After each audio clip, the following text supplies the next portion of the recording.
धर्म, दर्शन और विज्ञान जब तीनों एक मंच पर मिले तो समय का अर्थ सिर्फ घड़ी की टिक टिक नहीं रहता, बल्कि वो बन जाता है सृष्टि का मूल तत्व। कुछ ऐसा ही अद्भुत संगम देखने को मिल रहा है मध्य प्रदेश की धर्मनगरी उज्जैन में, जहां शुरू हुआ है 3 दिवसीय अंतर्राष्ट्रीय सम्मेलन Mahakal the master of time. 3 से 5 अप्रैल तक चलने वाले इस भव्य आयोजन में दुनिया भर के वैज्ञानिक, आध्यात्मिक गुरु, शिक्षाविद और शोधकर्ता एक साथ जुटे हैं ताकि समय के रहस्य को धर्म और विज्ञान के नजरिए से समझा जा सके। मुख्यमंत्री डॉक्टर मोहन यादव ने केंद्रीय मंत्री धर्मेंद्र प्रधान, गजेंद्र सिंह शेखावत और इसरो के चेयरमैन के साथ धर्मनगरी उज्जैन में 3 दिवसीय अंतर्राष्ट्रीय सम्मेलन Mahakal the master of time का भव्य शुभारंभ किया। विश्व भर से आए विद्वानों, शोधकर्ताओं और आध्यात्मिक गुरुओं की मौजूदगी में यह आयोजन समय, सृष्टि और सनातन दर्शन के गूढ़ पहलुओं पर केंद्रित है। ये सम्मेलन विश्व प्रसिद्ध महाकालेश्वर मंदिर की पावन नगरी में आयोजित किया जा रहा है, जहां भगवान महाकाल को कालों के काल यानी समय के स्वामी के रूप में पूजा जाता है। Mahakal the master of time अंतर्राष्ट्रीय सम्मेलन का उद्देश्य प्राचीन भारतीय ज्ञान और आधुनिक अंतरिक्ष विज्ञान का संगम स्थापित करना है।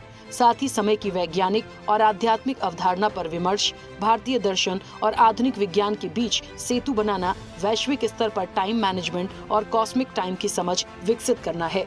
मुख्यमंत्री डॉक्टर मोहन यादव ने कहा कि उज्जैन धार्मिक नगरी होने के साथ काल गणना की भी प्राचीन नगरी है। आज से प्रारंभ हो रहे अंतर्राष्ट्रीय सम्मेलन Mahakal the master of time में काल गणना, भारत की प्राचीन ज्ञान परंपरा और विज्ञान के विभिन्न आयामों पर मंथन किया जाएगा।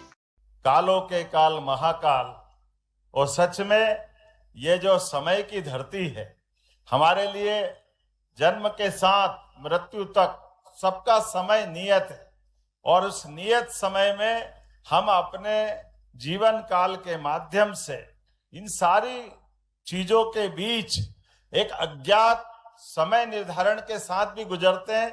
और कई बार काल और समय के साथ जब बात करते तो काल को यम से भी जोड़ लेते, और यम से जोड़ने के इतर समय मतलब जीवन भी तो है, और इसीलिए जीवन मतलब देवता, और देवता ने सबको जन्म दिया है। हमारे लिए सौभाग्य की बात है हम समय की नगरी महाकाल की नगरी में पधारे हैं। मैं आप सबका स्वागत करता हूं, अभिनंदन करता हूं। दुनिया जब इस समय की बात समझने की तरफ आगे बढ़ रही थी, उसके पहले उसके समय तक हमारे विद्वानों ने सूर्य सिद्धांत की रचना बता दी। हमारे तमाम प्रकार के समय निर्धारण के वो सारे मापदंड खड़े किए। 3 दिवसीय आयोजन का उद्देश्य उज्जैन को वैश्विक स्तर पर पुनः समय गणना का केंद्र के रूप में स्थापित करना और युवाओं में वैज्ञानिक दृष्टिकोण को बढ़ावा देना है। ये सम्मेलन सिर्फ धार्मिक नहीं बल्कि बौद्धिक और वैज्ञानिक दृष्टिकोण से भी महत्वपूर्ण माना जा रहा है।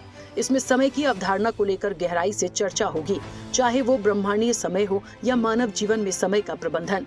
राज्य सरकार उज्जैन को पुनः वैश्विक टाइम स्केल सेंटर के रूप में स्थापित करने की दिशा में कार्य कर रही है। साथ ही आधुनिक साइंस सेंटर और प्रस्तावित साइंस सिटी के माध्यम से युवाओं में वैज्ञानिक दृष्टिकोण को प्रोत्साहित किया जा रहा है। यही वजह है कि इस सम्मेलन के विशेष व्याख्यान, सनातन परंपरा और आधुनिक विज्ञान का संगम, सांस्कृतिक प्रस्तुतियां और आध्यात्मिक सत्र आयोजित किए जाएंगे। इसमें तकनीकी सत्र, स्पेस साइंस प्रदर्शनी, स्टार्टअप कॉन्फ्रेंस और डोंगला वेधशाला का भ्रमण शामिल है। ये हमारी धरती केवल धार्मिक नगरी नहीं है, लेकिन ये अंतर्राष्ट्रीय स्तर की काल गणना की नगरी भी है। ऐसे में आज आपका यहाँ पदार्पण हमारे लिए भविष्य के लिए मील का पत्थर साबित होगा। और ये बात भी सही है कि जो हम कह रहे हैं या आप मन में लाएंगे, उसको प्रत्यक्षता भौगोलिक दृष्टि से भी और भूगोल की दृष्टि से भी अपनी आंखों से देखा जा सकता है।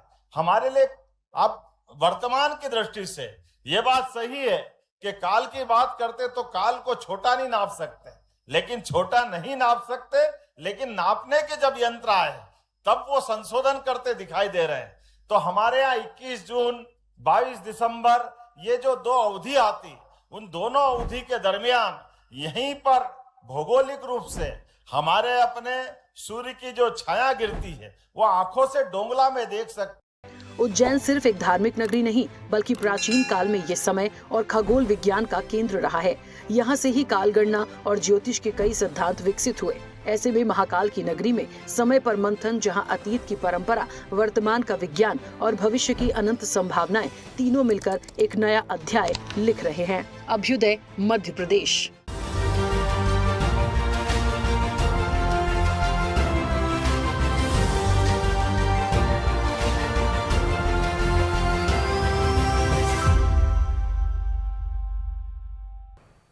ऐसे ही वीडियोस के लिए लाइक करें, शेयर करें, फॉलो करें।